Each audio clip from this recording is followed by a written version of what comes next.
yung pag-iingay, pagtutol sa political dynasties, kung pagbabasihan po natin yung resulta ng mga survey, we are facing the specter of dalawang Tulfo, dalawang Cayetano, dalawang Villar. Ewan ko lang kung ano magiging epekto nitong pagputok ng issue ng prime water, no, sa kandidatura ni Camille Villar. We face the specter of the 12 winning candidates coming from like itong mga siguro labanan name recall, Tulfo, Cayetano, Villar.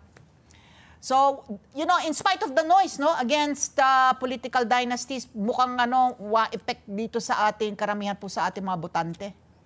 And that's the sad reality, no, Ma'am Ali. Intrinsically po, siguro para sa marunong magsuri at mapanuring botante, siguro alam nila na there is something inherently wrong with a political dynasty. Bakit bakit naman iisang pamilya na lang, para nagpapalitan na lang sila? Parang, again, that's part of the 4 Cs, no? Yung tinatawag nating lasina cause. Bakit ka ba tumatakbo?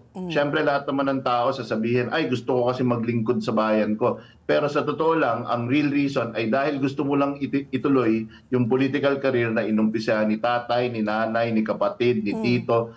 So, but the sad reality is, yan po talaga ang name recall, and you got the term exactly right, Ma'am Ali. At the end of the day, maraming Pilipinong botante ay imbis na magsuri, mag-isip, mag-research, kung tayo naman kung mag-channel surfing tayo, kung manood tayo sa YouTube o sa TikTok o sa Facebook, oras yung binubuhos natin dyan.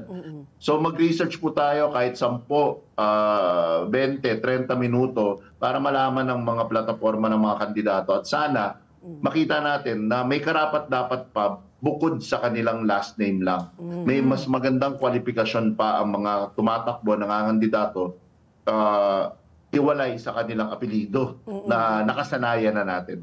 So Alan, ito parang may mga fearless forecast, no? Parang ang lumalabas 8 sa alyansa, parang ang papasok 2 independent, whether it's si Ben Tulfo or si Willie Revillame, tapos 2 from the opposition, si Bongo at saka si Bato de la Rosa.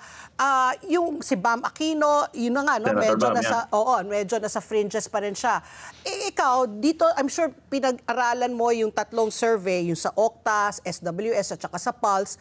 Yung ano ba yung masasabi natin? May nakikita ba tayong ala Robin Hood Padilla? May dark horse na biglang magiging #1 kasi nag-aaway ngayon si Bongo at saka si Erwin Tulfo, no, for the top position. Do you think that's what happened last 2022 will happen again ngayon sa 2025? Something similar?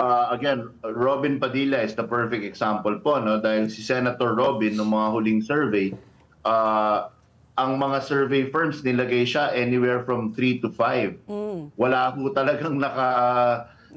talagang well, I'm sure there were some, but not a lot of survey firms or political strategists like myself really saw na magiging #1 si Senator Robin Hood Padilla. Sa tingin ko po, maaaring mangyari yan ngayon.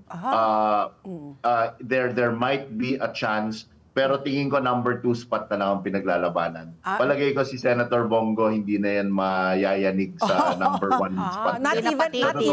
Not even Erwin Tulfo can get the spot from him?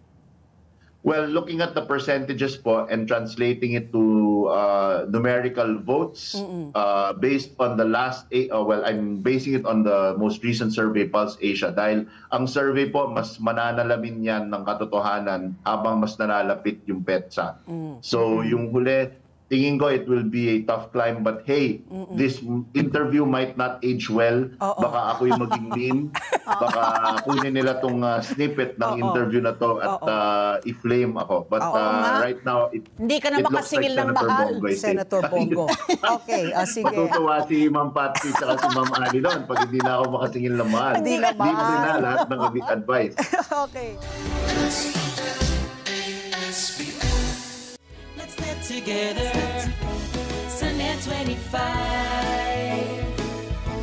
Sunday 25.